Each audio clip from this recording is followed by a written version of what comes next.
So just imagine, you're sitting having a coffee in your dream home. Your epic home makeover recently completed. You're so satisfied that all of your hard work has paid off and you're looking forward to many happy years enjoying your revitalized home. Your family are delighted. Your friends are impressed. Everything's perfect. Just then, the doorbell rings. That's a surprise. You're not expecting visitors. Maybe another neighbour has popped in to have a look round. Nosy neighbours. But what can you do? Honestly, you don't really mind showing off though. You're so proud of what you've achieved. You go to the front door and open it with a welcoming smile. The guy waiting on the doorstep is grim-faced and official looking. He's not smiling. He asks, "Are you the homeowner?" Sure, you reply. He hands over a large envelope. Your sensors go to red alert, your heart rate picks up. What's this? You're not feeling quite so friendly now. Well, he explains, I'm from City Hall, the county planning department. A neighbour of yours has told us you just extended your house and complained you're blocking their sunlight. We ran some checks and we've no record of any application for planning consent, so your extension is illegal. And since it doesn't comply with the local planning rules for this area, you're going to have to demolish it. Suddenly everything seems to be happening in slow motion. You see his lips moving, you can hear what he's saying, although it seems like he's far away. Wait, what? Did he just say demolish? He must be joking, right?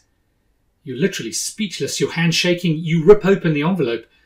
But this isn't a nasty joke, it's a letter from the city planning department. The big, bold heading says, Planning Enforcement Notice. You look back at him, confused. What's planning consent? Hello, and welcome to Home Makeover Project Secrets, the show that equips homeowners with the skills and understanding to execute successful home projects. It goes behind the scenes of home build projects to unlock the secrets and share insider tips and strategies to save money and time on any and every home project. What you learn will give you the confidence to embark boldly on your next project, and you'll know what to do so your story is the happy, dream home ending you deserve. I'm your host, Andrew Phillips. When I talk about home makeovers, I include renovations, remodeling, alterations, additions, going up into attics and down into basements, redevelopments, and even ground-up new builds. Any and every project where you're going to be appointing professionals, designing something, buying materials, carrying out construction work of one kind or another, employing contractors, subcontractors, suppliers, manufacturers, and even if you're doing some or all of the work yourself. All things home build. Thanks for joining me. In today's episode, I'll be talking about 5 key aspects of local laws that govern building projects in most places, and what to do to make sure you don't break them so you stay out of trouble on your home makeover project. Let's go back to the doorstep. All hell just broke loose, and your perfect world just came crashing down. And your new home extension might just go the same way. What is planning consent? Well, planning is one of the 5 principal aspects of laws that regulate construction projects in most locations and regions around the world. They may have different names in different countries, and they may be more or less strictly applied and enforced in different places. But not knowing what they are and how they affect your project will not get you off the hook if you do break the law. And the consequences can be severe and have a major impact on your project, typically increasing costs and taking more time when things go wrong. In the case of breaking the law, they can even result in fines, criminal convictions, and jail time. So they're not something to be ignored or glossed over. You can't just take these lightly and just hope you'll get away with some minor slap on the wrist or fine. I particularly want to share this topic today because staying legal is a part of the home makeover process that you need to know when you're starting out on a project and must take into account as you plan your project.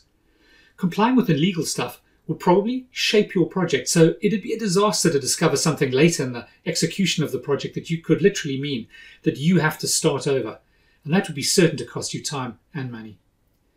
If you don't recognize the terms I'm using in your location, a quick online search should help you find what applies in your region or country.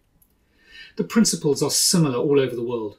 This is a huge topic that can get very detailed, and we don't have time for a deep dive today, so I'll be giving you a heads up, touching on the key issues. There's no question it'll definitely be worth every minute you take to make sure your project stays on the right side of the law. So what are the critical legal issues you absolutely must know about? First, already mentioned, is planning. Second is heritage, historic or listed buildings, which is really about historical conservation. Thirdly, building control or building code. Fourth is related to quality standards, design and materials. And the fifth is labour law. We'll start with planning. Now, the principle of planning law is simply that you can't just build anything you want on any piece of land anywhere. Imagine what towns and cities would look like if you had noisy, dirty industrial zones with factories alongside residential properties, or a leafy suburban residential area with a high-rise tower block stuck in the middle, or a pristine mountainside or beachfront, and suddenly all kinds of shacks and tower blocks and mansions and factories and cottages start crowding the landscape. Typically, national governments develop planning policies and laws, and then local government, like local authorities and town councils, implement them. Planning mostly focuses on function and use of properties and their external appearance. We're not going to worry about commercial uses, as our main focus is on residential property, on homes and apartments. First off, if you're buying a property, make sure it's zoned for residential use. Of course, this is usually obvious. You buy a house or an apartment in a residential area. But it's worth checking that there are no limitations on using your property for residential purposes. This is really important if you're buying a previous commercial property that's been redeveloped or one that you want to convert into your new dream home. Check with the planning department before buying. Getting a change of use from commercial to residential can be a nightmare, and it's sometimes impossible. In extreme cases, planning restrictions can be very prescriptive. In the historic city of Bath in England, many buildings have been constructed using a stone called Bath stone. If you've ever seen pictures of this beautiful city that dates back to Roman times and is famous for its city baths fed by naturally heated hot springs, you'll understand. The city buildings are predominantly constructed with a sandy-coloured stone. If you own a house constructed from Bath stone and you want to add an extension, then you will be required to use Bath stone. Using brick or other materials will not be approved. If you don't obey the planning rules, then the local council can force you, by going to court if necessary, to take down, at your own cost, all the visible work you've put up. Planning laws can prevent residential construction and development in restricted areas. There's a story about a farmer in Britain who wanted to build a significant farmhouse, a mock Tudor castle actually, on his farmland. In the United Kingdom, there are very restrictive laws about what can be built in what is called greenbelt land, farmland countryside. There was no way the farmer would get permission to build his farmhouse. So to try to avoid the restrictions, he built a large haystack. Yes, from bales of hay, to hide what he was doing. The farmer was actually building his farmhouse in the middle of what was the hollow centre of this huge pile of hay bales. Now, there are other planning laws in Britain that if a property is constructed without appropriate consent, but no one complains about it and the planning authority don't stop it or object to it for something like 4 or 10 years, then future enforcement of planning laws may be restricted and retrospective consent can be applied for. The farmer must have been intending to play a long game, to build his dream farmhouse but keep it concealed behind the hay bales until it was too late for anyone to object or stop him. Unfortunately for him, the planning authorities are wise to ploys like this and discovered what was going on. The end result? They discovered his deception, and despite a number of appeals and court cases that took around 9 years, he was told he had to demolish it. He couldn't just pay a fine and get away with it. They wouldn't turn a blind eye. And his glorious $1.5 million dream home was eventually demolished. Planning guidelines can be very detailed, restricting elements like the overall size of a property, but also finer details like the style of the front door, the colour of window frames, position of windows, and much, much more. Most architects are fully aware of the planning restrictions in locations where they operate. Your architect should be able to guide you through any planning-related matters. If you're doing most of the design yourself or with your contractor, it can still be worth employing an architect for a relatively small fee to review your plans very early in the process and get their insight and opinion on whether or not what you're intending is likely to fall foul of local planning regulations. If you do appoint an architect, be sure to check they are familiar with local planning regulations where the work is to be carried out. If you appoint your favourite architect from another city or region and who has never worked in the place where the project will take place, they may need to co-appoint a local expert And when appointing any design professionals, you must make sure their contract of appointment requires them to provide reliable planning advice. And any design work they do must comply fully with all applicable local requirements. In many places, there are expert planning consultants whose role is to advise on and support planning-related matters for their clients. They usually have very close relationships with the local planning departments, many having previously been employed as town planners themselves. They know the ins and outs of local planning rules and what you may be able to get away with, as well as how to present your proposals to the local planning authorities with a likelihood of success. They should be appointed and consulted early on, sometimes even before you buy a property, especially if you're planning something significant.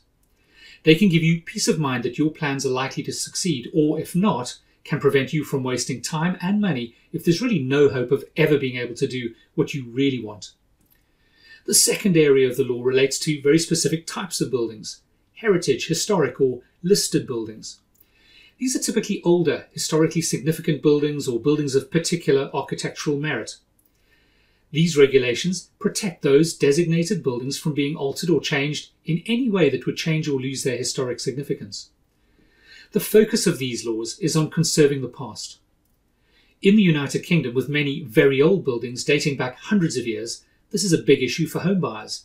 Buying a listed building where some or all of the property may be protected can significantly impact how you occupy the property and what alterations you can or cannot make. An old building may, for example, have only one bathroom. When you move in, you want to upgrade it so you can have a family bathroom and an ensuite in the master bedroom. But if the building is listed, this may not be possible. Even adding or upgrading heating installations may be restricted. The upside of the regulations means that selected, wonderful old buildings are safeguarded and protected when otherwise they would probably be demolished to make way for new. Modernized properties. The downside is that it can be so expensive for homeowners to keep and maintain these properties that they're abandoned and eventually fall into neglect and ruin, which sort of defeats the intention of the regulations in the first place. Specialist architects and contractors who are experts at working on protected period properties are usually required, or recommended at least, for makeovers on these types of buildings. But this expertise doesn't come cheap, and the timescales are usually much longer on heritage projects, and the costs, of course, significantly higher. Do make sure you know what the listing status or the heritage status of any property is when buying, if this is relevant where you live. Be certain you know what you're getting into if you choose to go ahead and buy a listed property.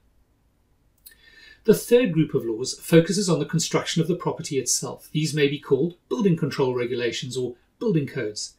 They regulate how the property is constructed and sets out rules for building safe properties, for example, that are weatherproof, properly insulated, to suit local weather conditions, that shouldn't be blown down or fall apart in most storms. They control requirements for factors like adequate insulation against extreme heat and cold to ensure that living conditions in properties are suitable, comfortable, warm, cool, dry, not damp, structurally secure, and so on. They set out requirements for the way toilets and bathrooms are to be constructed, what plumbing and drainage must be installed to remove sewerage and foul waste from the property. From time to time, we hear horror stories about larger buildings that have collapsed, killing many occupants. Often the causes are because building regulations have been broken, like when an inadequate strength of concrete is used. These typically happen in places where building regulations may be less strict or more difficult to enforce, or even where there are no restrictions and limitations. Another particular focus of building regulations or codes is life safety. So that means, for example, ensuring houses are fire safe with adequate ways to escape the building safely if a fire breaks out, and that the materials used and the design takes into account where fire may need to be contained or restricted. An example of this might be a garage that is joined to the house. A garage where a car may be parked is a higher risk location, and if a fire were to break out in or near the car, then the consequences could be catastrophic if the gas tank explodes. Many local building codes will require a higher fire separation between the garage and the adjacent rooms in the house. This is mostly done using materials with a higher fire rating, like 1-hour fire-rated wallboard. This simply means that, if installed in accordance with the manufacturer's instructions, the wall must achieve a minimum of 1-hour fire rating so that it will retain its integrity and won't break down or collapse in less than 1 hour. This is to allow adequate time for the occupants in the house to discover the fire and escape the building to safety. Building regulations are also drafted and imposed to ensure we live in energy efficient ways, and in ways to protect accessibility for people with disabilities, like a wheelchair user being able to access the property easily and to have a bathroom that is big enough for their wheelchair. In many jurisdictions where there are strictly applied building regulations or codes, visits from inspectors may be required at specific stages during the construction. These inspectors typically visually inspect the work being carried out and certify that they are satisfied that what you're building is code compliant. Stages often include foundations, before they're covered up, first fix or rough fixing of services like electrical, wiring, plumbing, drainage, and so on. Again, while it's visible and before the walls are closed in. Your professional team and contractor should arrange and coordinate the inspections at the appropriate times. A hot tip if you're buying a property is to specifically ask if the house has undergone any renovations, alterations or extensions, and if so, when they took place, and for the seller to provide the approval certification that states that the works have been carried out fully in accordance with local building regulations or codes. I've seen so many properties where a self-proclaimed do-it-yourself expert has carried out code-protected works, but failed in just about every respect. This could mean that you and your family might not be safe living in and using some or all of that property. And if you only discover this after the purchase completes, you may have no recourse if you end up, for example, having to have all of the electrics replaced. Again, your architect should be fully aware of local regulations and codes and will ensure your property is designed to comply with these rules. Competent local contractors who are experienced will also have a good understanding of the local regs and requirements. When appointing any design professionals and contractors, you must make sure their contract of appointment requires them to provide reliable building control or building code advice. If you visit a property you plan to buy and notice unusual wiring or plumbing installations, for example, it would be very wise to ask a local builder or architect to take a look at the property with you and advise if you need to ask any detailed technical questions of the seller. The fourth aspect of the law relates to the materials and components that you use when doing a home build or home makeover. This part of the law is also focused on health and life safety. Again, it's critical to get this right. To save money and time, contractors may use cheap or non-compliant materials. Apart from being critically unsafe, huge costs can emerge and massive amounts of time lost if you discover that your home is uninhabitable because unsafe, unsuitable materials and components have been used. This is another good reason to employ reputable and reliable, honest contractors. Using a fly-by-night operator who turns up with his truck but then vanishes when the work is complete may have been cheaper at the time, but in the longer run will cost you way more and lose loads of time if their work has to be replaced after being condemned by the building control officer. This risk is reduced by appointing properly qualified and experienced contractors and professional consultants. Finally, you do need a rudimentary understanding of local labour laws. This is too big a topic to do justice in a single podcast episode, so I'm literally just going to mention it in passing so it's on your radar. Most places do not allow untrained, unqualified operatives to work in skilled roles on construction sites. It may seem cheaper to pick up a guy on the edge of the road and pay him by the hour to do some work on your building site, but if he's injured or has no work permit or does not pay taxes due, you as the employer may become liable for breaking labour laws with very unpleasant consequences. You can easily avoid these problems, again, if you employ reputable and experienced local contractors who have an established reputation. But it's still important to be alert, as they may take risks that leave you as the employer or client exposed to prosecution if someone is injured or carries out illegal work. Labour typically makes up 30 to 40% of the cost component of a project, of typical projects, so it's easy to understand why we homeowners do try to cut corners and keep the labour cost to a minimum. But like many attempts to save money, we can make bad decisions that end up costing us much more in the long run. And that's a high-level introduction to the key legal aspects of home makeovers that you need to be aware of if you're planning a significant home makeover project. In next week's episode, we'll be starting to explore project costs, how costs are calculated, why they can vary so much from contractor to contractor, how to get the best prices, and much, much more. This is another huge topic and may spread over a few episodes. But understanding the dark art of project costs will help you massively as you plan and execute your home makeover projects. To make sure you never miss an episode, why not subscribe to Home Makeover Project Secrets on our website at thediypm.com, where you'll also find notes, blog posts about our upcoming project masterclasses and training courses. If you have a question about a project you're planning or already running, please reach out and email me on faq@thediypm.com. If you have a challenge to overcome that I can just about guarantee others are also facing the same or similar challenges, we'll be answering listener questions in FAQ episodes every few weeks. It's always reassuring to know you're not the only one battling away. It's been great to have you with me today, and I look forward to having you back for the next episode of Home Makeover Project Secrets. All the best.